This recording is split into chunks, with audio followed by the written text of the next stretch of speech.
Hi everyone, it's Kino here. Welcome to this Ashtanga Yoga Build-Up class. Today we're going to take a look at Marichyasana A and Marichyasana B. These are foundational poses in the Ashtanga Yoga primary series seated sequence, and understanding what actually goes into these asanas will really help equip you to do the work of the practice. So let's start off in a seated position, and let's just do a Paschimottanasana forward fold to make sure at least our forward bend is a little bit warmed up. So let's hold on to the big toes, inhale, prepare, and then exhale, fold. Just kind of stay there for about 5 breaths. So we've got 1, 2, don't worry if it feels a little tight, it's all right. We haven't done the full practice before. 3, 4, 5. Inhale, let's straighten the arms. Exhale there. All right, let's take a look at Marichyasana A. So you're going to bend your right knee. And one of the key principles we work in with Marichyasana A, it's the first of a long series of Marichyasana asanas, is that there's a little bit of space between the foot and the thigh. If your foot is touching, then when we try to go forward, it's going to force external rotation in the hip joint. So it would be better if you want to take it a little wider, but ideally you want the foot to just kind of graze the outer edge of your hip. So that means that the distance between your foot and your thigh might be different than mine. The second aspect in Marichyasana A to really be conscious of is that we want to let the hip of the bent knee come off the ground. So we should feel a little bit of space underneath the hip joint. If we lean too much back, then when you try to bind the hands, it's going to be too much pressure inside the shoulder joint and could destabilize the collarbone a little bit. So instead of worrying about binding the hands directly from the beginning, we want to set up the torso and the hips first. So pivot forward, which creates a whole kind of ricochet effect on the body. Once that hip is lifted off the ground, there's more of a bend in the ankle, and the torso is encouraged to do more forward bending. So you can use your left arm as a little bit of support, and then drop the right shoulder down. This allows you to make the space between the torso and the thigh, meaning that the torso moves away from the right thigh as the chest moves down towards the left knee. This gives you the space to actually begin to move the shoulders. If the shoulder is stuck on the knee, we're going to have a hard time actually moving inside the shoulder joint. So by dropping the shoulder down, we can then facilitate internal rotation, so that will actually come from inside the shoulder socket, and then we'll bend the elbow, reaching the hands around.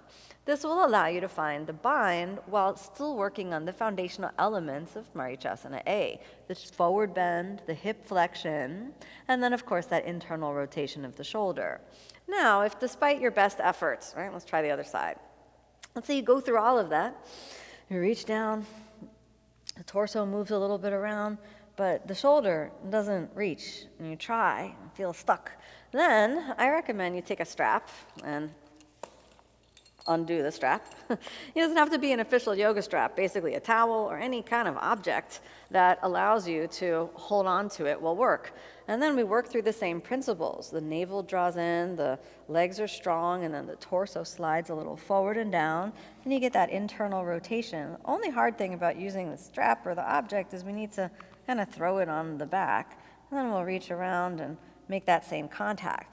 Now, you don't want to try to force the shoulders if we're using the strap. Just get a good bind and work the internal rotation of the shoulders as we kind of maintain the essential foundational aspects of forward fold and moving into the left hip and the torso sliding down. And we can come up and release. Now, cross the feet. Let's find our way back to plank. We can find plank. Exhale, chaturanga. Inhale, upward facing. Exhale, downward facing. We'll look forward, cross the feet. Exhale, come on down to seated. Marichyasana B. Now, Marichyasana B is an interesting asana because we're actually going to start working with the left leg first. The left leg is going to go into half lotus position. So we'll close the knee joint, drop it out to the side, and glide it up into half lotus position. If that doesn't happen, then I'll show you some other alternatives when we go to the other sides. Let's work with the classical half lotus variation for now. It's important that when we work with the half lotus that it's not an open lotus. So if we're going to do an open lotus, then I'd recommend you sit this out and wait for the alternative, that I'll show you in just a moment. We want to have a closed knee. This will both protect the knee and also make sure that the ankle gets support from the upper thigh. We bend the knee on the right side. The most common mistake that people make in Marichyasana A is trying to do the bind from here, and maybe end up binding around this foot.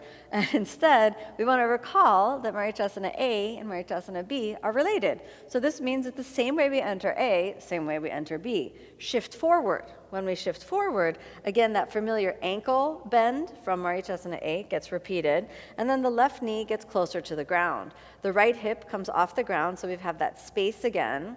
And then maybe we're not yet ready to bind. If there's a lot of pressure on the right foot, then maybe the bind is not yet accessible. However, if when we pivot forward, we can feel that the ankle feels okay. You don't want to go too much forward, so if you start to feel like you're about to stand up, then that's too much forward. Just enough forward so that this ankle starts to bend, and then the outer band of the left thigh can be on the ground. You can use your left hand for a little support. And then again, the same principle. Your shoulder drops down, and the torso slides into the space between the right foot and the left knee. And then you have the space for the internal rotation of the shoulders, which allows you to find that binding position. You could bind the fingers and the wrist, or also hold on to a strap. And when we reach forward, we keep the center line.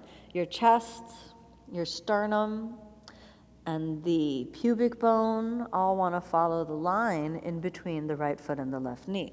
When you come up, come about halfway up, release.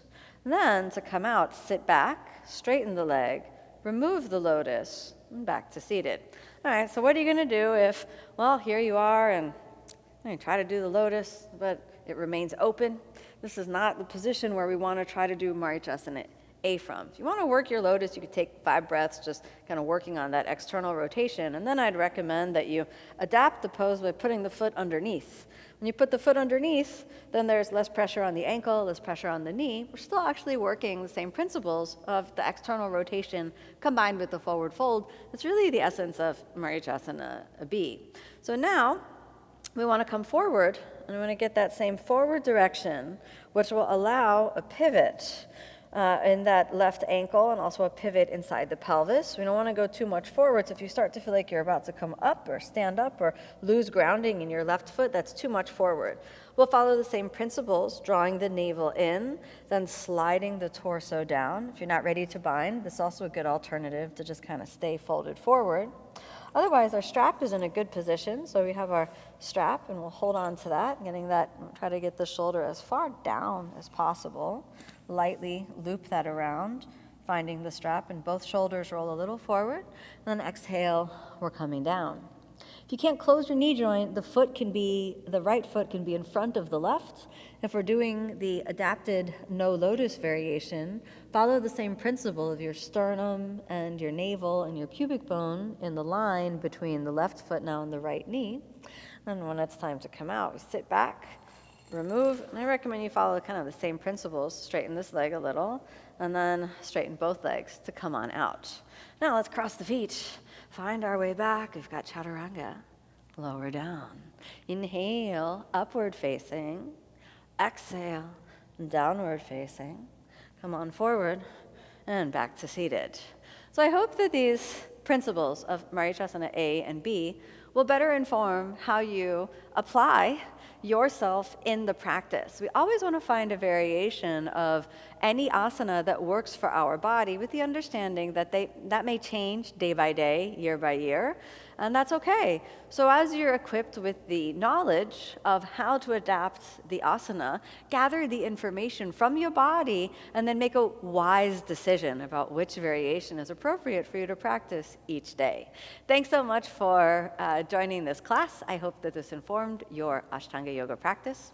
If you want to go deeper into the Ashtanga yoga method, come and practice with me on Omstars.com, which is my online channel where you can do live interactive Ashtanga classes with me and our whole team of amazing teachers, and I hope to see you there.